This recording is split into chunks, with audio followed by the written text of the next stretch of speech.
I lined up his limp body with the board as we all worked together to strap him into the board. The other guards pivoted the boards out of the water while I climbed out. I took a half-second look around to a half-dozen shocked faces, and it became clear to me that this was my show. Great. Still obeying my adrenaline-fueled rote memory of my training, I shouted for someone to call an ambulance as I made a decision. See, I thought he probably had a next injury.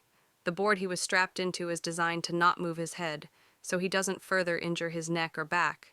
But he wasn't visibly breathing, so I had to save his life at whatever cost it took. Or at least, that's what my 16-year-old brain decided. So I started chest compressions. What they don't tell you about chest compressions is that you are breaking shit. You can feel bones and cartilage cracking under your palms. It feels horrible. I still haven't been able to shake that feeling.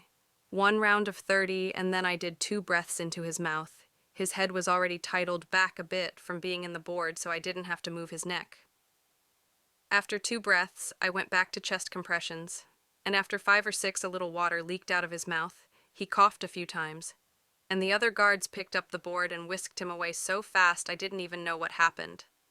I rolled over onto the concrete, a tinnitus-like ringing in my head, my heart racing, just sitting there taking it in. I went into some trance as my teenage body struggled to deal with what just happened. Start to finish, it probably only took about 6 minutes, but it felt like a lifetime of stress, and nausea had built up in my body.